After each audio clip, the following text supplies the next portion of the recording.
The realization that my own father believed I deserved to be the Sentinel's subject fractured something inside me. I was desperate for an ally, someone to see the danger, and that person should have been Sarah. The next morning, I confronted her, laying out the research and my theory in a rush of words. She was standing at the kitchen counter, making coffee, and the clatter of the mugs seemed deafening in the charged atmosphere.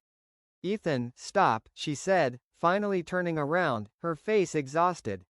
"Just stop. You haven't slept, you haven't eaten properly. You're obsessing over a Halloween decoration. It's not a decoration, Sarah. It's an effigy. I showed you the article about Hollis, and the one about the Petersons. It's a pattern, don't you see?" She rubbed her temples. "I see a pattern of people with financial or legal trouble leaving a small town, Ethan. That's called correlation, not causation.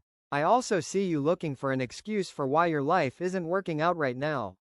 That hurt more than my father's cold dismissal. An excuse? I lost the mill loan because of bad credit, which I got trying to bail out my brother's failed carpentry business. And now I'm wearing the town's target. "Nobody is targeting you," she yelled, finally dropping the calm facade. "They're not. They are tired, Ethan. They're tired of you complaining about the zoning board, tired of you arguing with your dad, tired of you telling everyone Haven's End is stuck in the past. You wanted to change this town, but all you've done is alienate it. Maybe Betsy, or whoever, just wanted to make a statement. A mean joke, a commentary on the local critic." I stared at her, the woman I was supposed to marry, and felt the immense distance growing between us. "So you're saying I deserve it? That I should just leave? I'm saying you should calm down and act like an adult. You're driving yourself crazy. Go to the square, tear the jacket off, and prove it's just a decoration. But you won't, will you? Because you're clinging to this conspiracy theory as a way to avoid looking at what's really going on." She pointed a shaking finger at the scattered newspaper clippings. "This is not the town's fault. This is you running away from your problems and blaming a straw doll."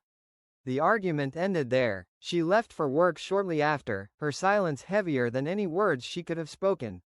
Later that day, running errands, the town started to feel different. People who I'd known my whole life, neighbors, former teachers, would avoid my eyes. They'd cross the street, or suddenly get very interested in the contents of a shop window as I approached.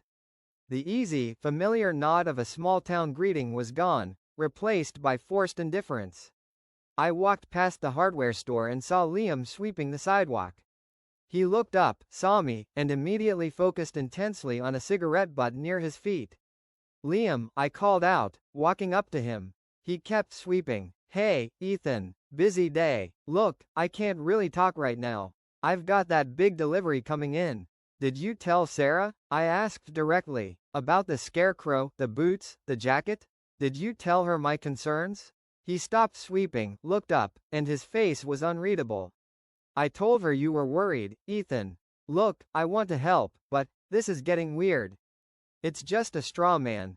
If you keep talking about it, people will think you've lost it. And if I don't talk about it, they'll win," I insisted. "They'll think they can push me out. You're my best friend, Liam. Are you with me on this, or are you just another silent face in the crowd?" He sighed, dropping the broom. "I'm your friend, but I'm not going to fight the whole town for you, Ethan. Nobody fights the town. They just adjust. Maybe you should take a break. Go visit your sister out of state for a month. Clear your head." It was a soft suggestion, but it felt like a final sentence. My friend was advising me to leave. That evening, I drove past the square again. The Sentinel was still there, and now someone had put a pair of black, frameless glasses on its face, resting just above the button eyes. They looked exactly like the spare pair I kept in my glove compartment. The same pair that had disappeared from my car just this morning.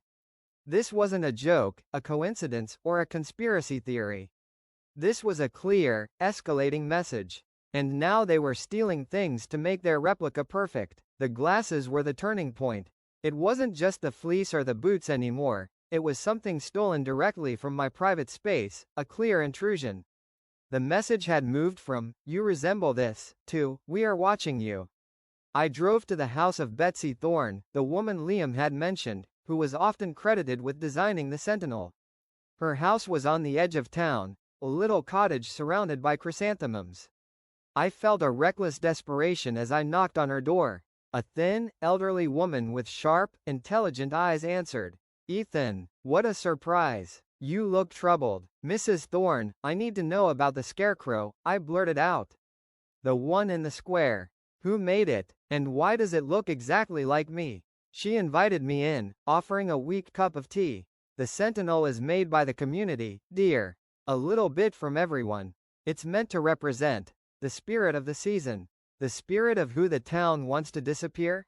I countered, my voice shaking. "Hollis, the Petersons, Mrs. Albright?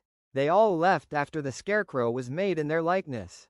This isn't a tradition, it's a passive-aggressive expulsion." Betsy took a long sip of her tea, her gaze unwavering.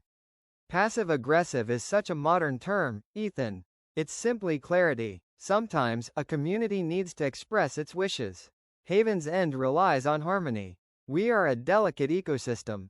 If one element starts to spoil the balance, arguing, refusing to cooperate, bringing in unwelcome ideas, well, the ecosystem simply corrects itself." "And I'm the unwelcome idea?" She smiled sadly. "You're a good boy, Ethan. But you've been loud. You fought against the new community center, which would bring jobs. You petitioned against the tax increase for the road repair. You tried to buy the mill, knowing you didn't have the capital, just despite the mayor who wanted the land for a park. Haven's End can't afford disruption. We can't afford the kind of person who constantly points out how things could be better when they aren't willing to follow the rules." "But I'm one of you," I pleaded. "My family has been here for 3 generations." "Ah, but your spirit isn't," she said, leaning forward. "Your great-grandfather understood. Your father understands. They know that peace in a small place requires a consensus. The Sentinel is simply the consensus, Ethan. And it's a kind one. It gives the recipient until Halloween night to see the message and take the hint." I felt nauseous. Halloween night. If I don't leave by then?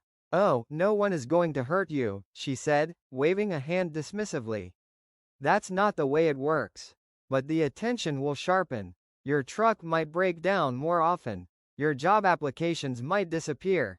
The mail might stop coming. Your water pressure might drop. Small things. Irritations. Enough little things to make staying unbearable. The town can make things very uncomfortable for those who refuse to read the signs." I stood up, pushing the tea away. "I'm not going anywhere. This is my home. I will not be bullied out by a bunch of veiled threats and a straw man." "Then you misunderstand the nature of the threat," she said, her voice dropping to a low, chilling register. "The threat isn't the scarecrow. The threat is the peace of Haven's End. And the town will do whatever it takes to restore it." I stormed out, shaken but resolute. I needed definitive, unquestionable proof, something I could show Sarah and the authorities. If it came to that, that could tie the Sentinel directly to me, not just similar clothing. I remembered the one truly unique item on the scarecrow. It wasn't the fleece, or the glasses. It was the scarf. My grandfather, who worked on the railroad, had owned a distinct, hand-knitted, striped wool scarf. He wore it the day he died. When I was a kid, my dad had given it to me, but I hadn't seen it in years. It was buried in a box of old winter gear in the deepest corner of the garage. But the Sentinel was wearing it. A thick, faded, striped scarf, tied sloppily around its neck. I drove home and tore through the garage until I found the box. It was empty. The scarf was gone. Now I knew. This wasn't just a threat of social discomfort. They had been in my home, my storage, or they'd convinced someone close to me to hand over a deeply personal heirloom. This was psychological warfare, and it meant the line between my family and the town's consensus was blurring dangerously.